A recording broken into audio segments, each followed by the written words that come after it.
Welcome everyone. I'm Lisa Gonzalez from Meditation for Leadership. We're a nonprofit organization on a mission. We want to bring you the benefits of meditation to wherever you are, at home, at work, out in the community. We're excited to launch this weekly wellness and wisdom series. Over the next 14 weeks, we'll be diving into how meditation can help you become a more effective leader.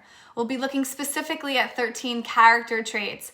But before we dive into that, this week we're going to focus on what meditation is and what it isn't.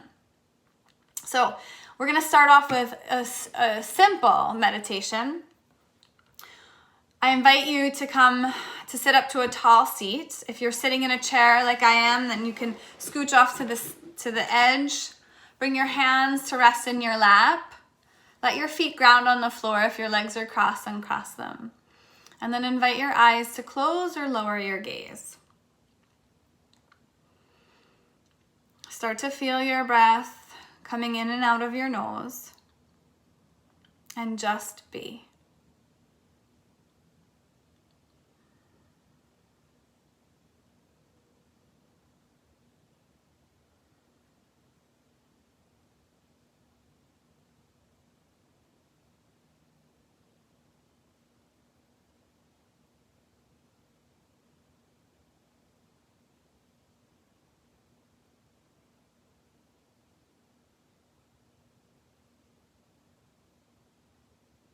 Good. Invite your eyes to open. Now there was very little direction there, and that was done purposely. Some of the things you might have noticed is when I invited you to close your eyes or lower your gaze and simply invited you to just be, your mind started to race, and that's normal. Many times we think that when our mind starts spinning or when it's going fast or that we can't quiet it, that we're not a good meditator. And in fact, that's not it at all. When we get still, when we close our eyes, it's normal for your mind to kind of start racing. It's normal for thoughts to come up. See, inherently, the function of your mind is to create thought. Just like the function of your belly is to digest your food and the function of your heart is to pump your blood.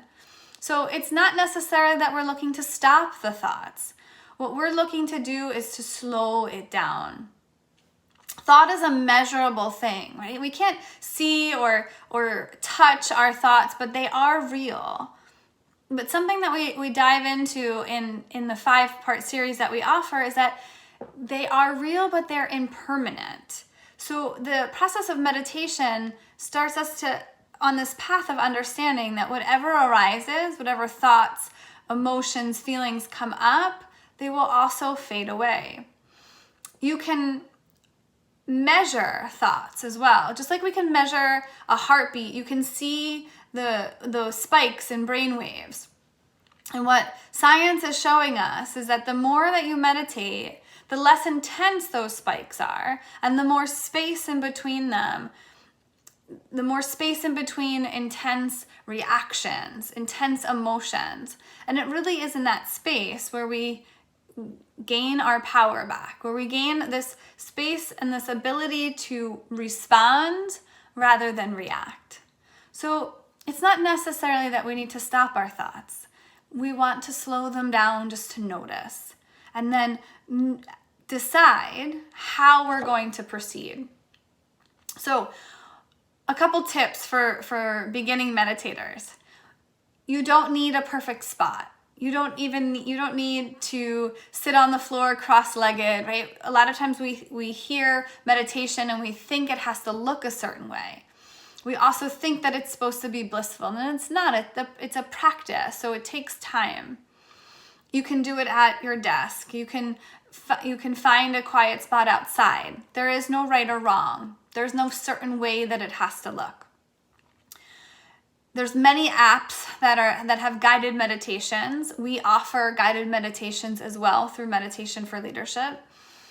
What we're going to talk about today is just simply observing your breath. So something that we start with because everyone has the ability to do this because you don't need certain things. You can just find a spot, close your eyes, and watch your breath come in and out of your nose.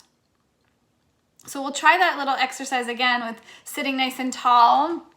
Lowering your gaze, softening your shoulders. But this time, instead of just letting your mind wander, focus on your breath. Feel the inhalation come in through your nose. Feel the exhalation pass back out of your nose. Just start to focus on that rhythm of in and out.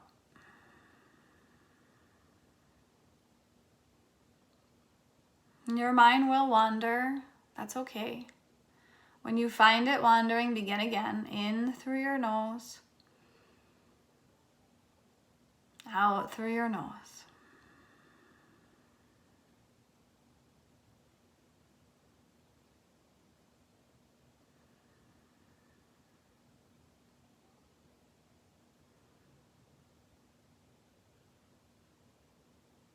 Good. Invite your eyes to open. So it's not necessarily about how long you can be still or how long you can even stay with your breath. Because maybe even right there for those 5 or 6 breaths, your mind already wandered after 2. That's okay. The practice is noticing when your mind has wandered to either the future or the past. You might be thinking about what you're going to be doing tomorrow or what happened or what somebody said to you last week. The practice is about coming back into the now. And we use our breath as a bridge to be in the now. So when our mind starts to wander, we just come back to the feeling, the sensation of our breath coming in and out of our nose. So it's not, it's not an easy process. It's simple, but not easy. So I invite you over the next week to find 5 minutes in your day. Just 5 minutes.